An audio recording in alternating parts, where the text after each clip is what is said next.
একটা জরাজীর্ণ লোকদের যে উপদেষ্টা পরিষদ, এটাতে দায় আছে না বিএনপির? আছে তো। তো বিএনপি আপনি আপনি যে দিছেন, নাম দিছেন তো উপদেষ্টার, অস্বীকার করতে পারবেন? আপনার নাম দিছেন, কাদের কাদের নাম দিছেন আমরা জানি তো। যারা শুধুমাত্র আজকে নির্বাচন চাচ্ছে, হ্যাঁ, তাহলে তাদেরকে আমার প্রশ্ন যে আপনার এই বাচ্চাগুলো জীবন দিল কি জন্য? নির্বাচনের জন্য? আপনি রোডম্যাপ চাচ্ছেন, বাচ্চাগুলো কি জীবন দিয়েছে রোডম্যাপের জন্য? নির্বাচনে ভোট দেওয়ার জন্য জীবন দিছে? না, কেউ দেয়নি নির্বাচনে ভোট দেওয়ার জন্য জীবন।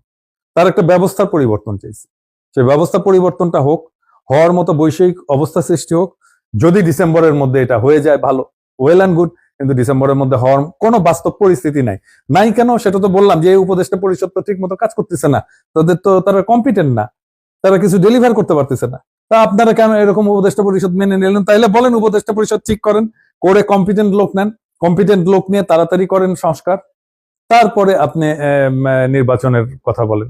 এখন যে নির্বাচন চাচ্ছে ডিসেম্বরের মধ্যে, এটা নভেম্বরের 15 তারিখ। ডিসেম্বর মানে আর 1.5 মাস, 1.5 মাসের সময়ের মধ্যে কি হাতিঘোড়া করতে পারবে এই সরকার? 3 মাস তো পার হয়ে গেছে। যে রাজনৈতিক দল, এই বিএনপি তো বলছে, বিএনপি কে বলতে হবে যে আপনি এই উপদেষ্টা পরিষদ যখন বানানো হয়, আপনারা নাম দিচ্ছেন না? আপনারা তো নাম দিচ্ছেন উপদেষ্টার জন্য, তাই না? তো আপনারা তো এগুলোর নাম তো আপনারাই দিচ্ছেন, আপনার মতো অন্য দলও দিচ্ছে। হ্যাঁ, আপনাদের তো দায় আছে এই ধরনের একটা হাঁটু ভাঙা, একটা ল্যাংড়া খোড়া একটা উপদেষ্টা পরিষদ বানানোর জন্য। সেই উপদেষ্টা পরিষদের কাছে চাচ্ছেন এখন তাড়াতাড়ি করে ডেলিয়েছে দৌড়াবে এখন। এটা তো হয় না, তাই না? এই উপদেষ্টা পরিষদ যে অথর্ব, একটা জরাজীর্ণ লোকদের যে উপদেষ্টা পরিষদ, এটাতে দায় আছে না বিএনপির? আছে তো। তো বিএনপি আপনি আপনি যে দিছেন, নাম দিছেন তো উপদেষ্টার, অস্বীকার করতে পারবেন? আপনার নাম দিছেন, কাদের কাদের নাম দিছেন আমরা জানি তো। তো আপনারা এখন সেই উপদেষ্টা পরিষদ আপনারা ইচ্ছা করে দিচ্ছেন সব দুর্বল লোকদেরকে, যারা কিছু করতে পারবে না, এখন তার কাছে চাচ্ছেন আপনি তাদেরকে দৌড়াইতে হবে।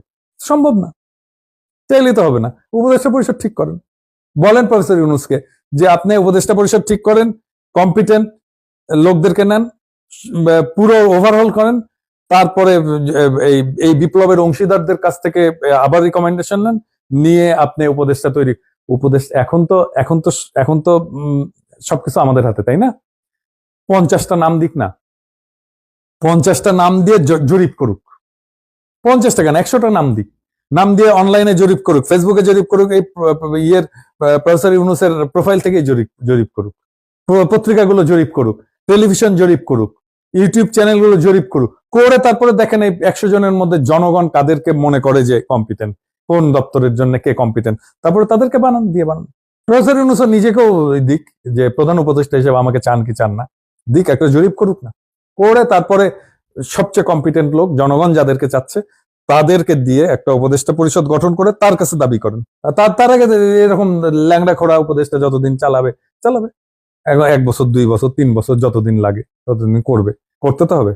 একটা নির্বাচন কমিশনে তো একটা আমার তো সংস্কার লাগবে, আমার তো প্রশাসন একটা সংস্কার লাগবে, আমার তো পুলিশে একটা সংস্কার লাগবে। ডিসেম্বরের মধ্যে বলতেছেন পুলিশ কাজ করে না, ট্রাফিক পুলিশ পর্যন্ত কাজ করে না, ছাত্রদের নামাইতে হয়েছে, আর আপনি ডিসেম্বরের মধ্যে নির্বাচনের রোড ম্যাপ দিবেন।